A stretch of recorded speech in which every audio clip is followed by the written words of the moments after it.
حلقة امرأة.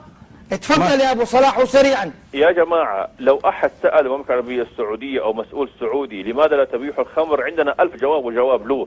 ولكن عندما نسأل لماذا تحرم النساء من حقهم في القيادة، يرتجوا علينا لأنه ما عندنا حجة قوية. يعني المسألة ضعيفة جدا.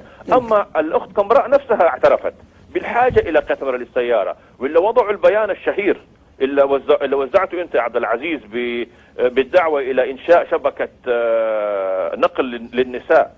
طيب نعم. كلموا وزير المالية الآن وقولوا له كم حتكلف الشبكة هذه اللي حتروح على كل بيت عشان تشيل الستات من بيوتهم. خلونا واقعيين، ما احنا ما نريد أن نعيش في دولة نفسية. لنسمع من الشيخ. وكل حل نجمع له 30-40 مليار ريال عشان نحل مسألة تافهة كهذه. جميل. طيب يا أبو صلاح، لنسمع هذا. يا أخي لموا فلوسكم وروحوا قدموا للمالية. وأنا مبسوط أنك شعرت بحرقة الحقوق وما العقوق. لا يا حبيبي، لحظة شو. أقل حق للمواطن أن الحكومة تكفل له حقه، وليس كثير أن تدفع الدولة مليارات على مواطنيها، ليس كثير يا أخي. الآن شبكة قطارات جدة تكلفت أكثر من 21 مليار. ليه؟ مسألة تافهة يا أخي. ليش يا أخي؟ شوية يا أبو صلاح، شوية أبو صلاح. لذلك بما أنها مسألة تافهة يا حبيبي، خلوكم يا أخي بدل ما تروح مشوارك بنص ساعة خلها ساعتين، تروح تضيع 21 مليار ليه؟ إذا أنت تريد أن تحافظ على وقتك، نحن نريد أن نحافظ على بناتنا من التحرش، نريد أن نحافظ على بناتنا من شيء لا يليق بقيمتهن، نحن نريد أن نحافظ على كرامة بناتنا، نحن نريد أن نحافظ على نسيجنا. أما إذا أنت تفشل من الغرب، احنا ما نفشل من الغرب.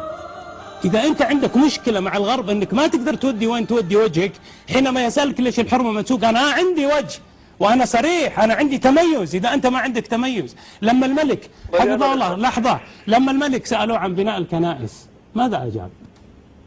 ألم يقل مثلنا مثل الفاتيكان ليش ما في مسجد؟ ليش ما يكون عندنا تميز يا جماعة؟ الإمش في أمريكا ما استطاعت أمريكا أن تفرض عليها قوانينها، حتى التعليم النظامي لم تستطع أن تفرضه. إذا يجب أن تكون عندك العزة، يكون عندك القوة في التميز يا أبا صلاح.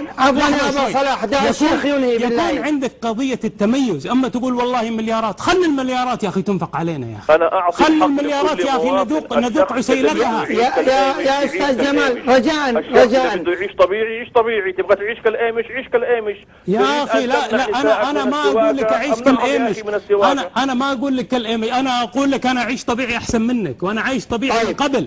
لكن أنت اللي تعيش حالة غير طبيعية، تريد أن تفرض أجندة غربية على بلدك.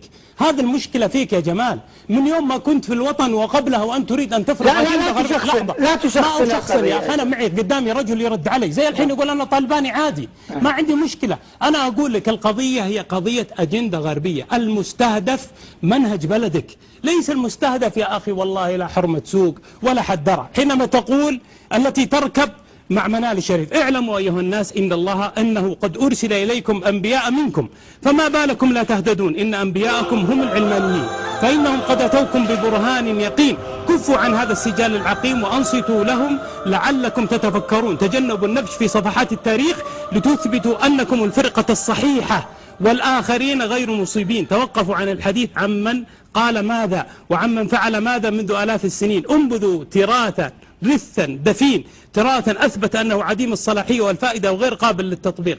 هذا كلام وجيه الحويدر، وجيه الحويدر اللي مع منال الشريف وراكبه معها.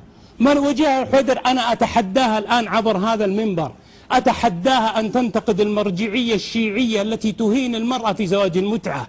أنا أقول لك يا أخي القضية استهداف بلدك، القضية كما أنك تقول أن المظاهرات لا تجوز في بلادنا للمصالح والمفاسد، نحن نقول أيضا للمصالح والمفاسد لا تجوز قيادة المرأة. وكما انتقدت سعد الشتري حفظه الله وافتريت عليه في ذلك الوقت، أنا أقول لك اليوم منال الشريف أحق بهذا، التي تجر اليوم بلدك إلى أمر لا تحمد عقباه. يا جمال أرجو منك أن تقف مع بلدك في مثل هذه الأزمات. بعد ما تنتهي الأزمات تعالوا نتحاسب أنا وياك.